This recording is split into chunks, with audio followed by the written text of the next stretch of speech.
In the reported figure, heat energy absorbed by the system in going through the cyclic process is dash dash pi joule. That means हमें यहाँ पे fill करना है dash dash है, इसके हमें value यहाँ पे फिल करना है। यहाँ पे pressure and volume diagram given है। प्रेशर का वैल्यू है किलो पास्कल एंड वॉल्यूम का वैल्यू है लीटर में।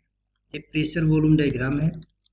सो यहाँ पे हम अप्लाई करेंगे first law of thermodynamics. So यहाँ पे लिख सकते हैं by first law of thermodynamics.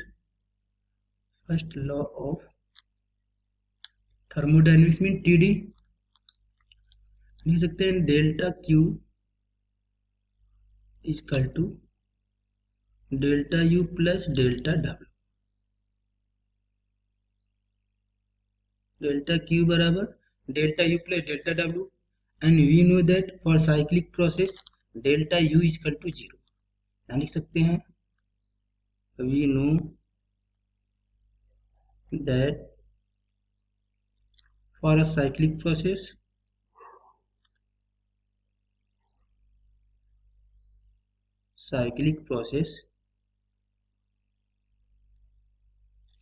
delta u is equal to 0.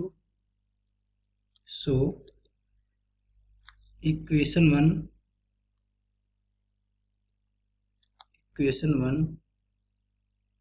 will be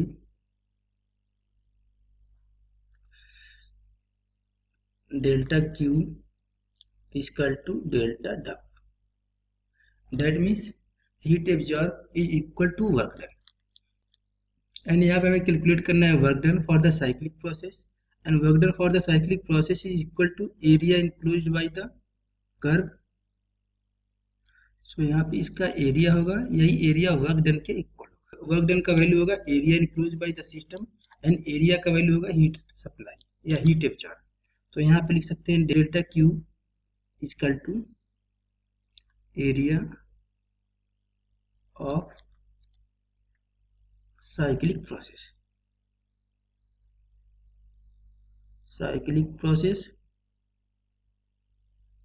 heat supply equal to होगा work done and work done equal to होगा area of the cyclic process. यदि इसको हमें जूम करेंगे बी एंड इसको यदि हमें zoom करेंगे ए, सो यहाँ पे एरिया होगा area of the shaded region. यहाँ पे होगा एरिया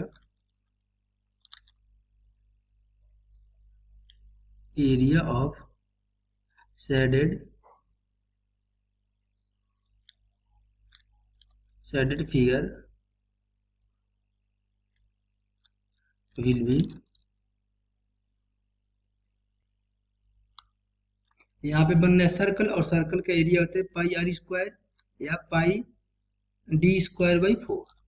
तो इसका एरिया हो जाएगा पाई डी मीन्स डायमीटर, तो एक हम लेंगे ये B into A, that means pi A B divided by 4।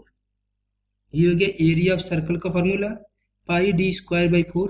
यहाँ पे एक एक्सिस हम लेंगे प्रेशर एंड दूसरा लेंगे वॉल्यूम। यदि यहाँ पे हम वैल्यू पुट करेंगे सो यहाँ से हो जाएगा Q या डेल्टा Q इक्वल टू पाई, यहाँ पे A मीन्स वॉल्यूम, यहाँ से यहाँ तक वॉल्यूम है 20 लीटर और यहाँ से यहाँ तक वॉल्यूम है 40 लीटर। तो यहाँ पे A का वैल्यू हो जाएगा A equal to 40 minus 20, that means 20 litre and litre को यदि हम मीटर क्यूब में कन्वर्ट करेंगे सो A का वैल्यू हो जाएगा 20 into 10 to the power minus 3 metre cube. 1 litre equal to 10 to the power minus 3 metre cube. And यहाँ पे प्रेशर है B एंड यहाँ पे प्रेशर का वैल्यू लिखेंगे या B इक्वल टू लिख सकते हैं प्रेशर की वैल्यू, यानी यहाँ से यहाँ तक 40 किलो पास्कल एंड यहाँ से यहाँ तक 20 किलो पास्कल। तो B का वैल्यू हो जाएगा 40 माइनस 20, तो ये वैल्यू आ जाएगा 20 किलो पास्कल। एनर्जी का वैल्यू हमें यहाँ पे गिवन है, हीट सप्लाई का वैल्यू जूल में गिवन है, सो इसको हम कन्वर्ट कर लेंगे पास्कल में। सो यहाँ से V का वैल्यू हो जाएगा 20 kilo means 10 to the power 3 pascal ये हो जाएगा बी का वैल्यू एंड यहाँ पे ये है ए का वैल्यू। ए एंड बी का वैल्यू यदि हम यहाँ पे पुट कर देंगे एरिया वाले फॉर्मूला में, तो पाई इंटू ए का वैल्यू है 20 इंटू 10⁻³ एंड बी का वैल्यू है 20 इंटू 10⁻³ डिवाइडेड बाई 4। 10⁻³ से 10⁻+3 कैंसिल हो जाएगा, सो डेल्टा क्यू का वैल्यू होगा पाई, को 3 से कैंसिल कर देंगे तो ये कैंसिल हो जाएगा 5 टाइम एंड 5 इंटू 20 कर देंगे, ये हो जाएगा 100 joule. That means delta Q का वैल्यू आएगा 100 पाई जूल। एंड हमें क्वेश्चन में पाई जूल गिवन है, सो वहां पे हमें फिल करना पड़ेगा 100 जूल। ये हो जाएगा हमारा आंसर। ओके, सो यहाँ पे इनपुट का वैल्यू फिल करेंगे 100। ओके।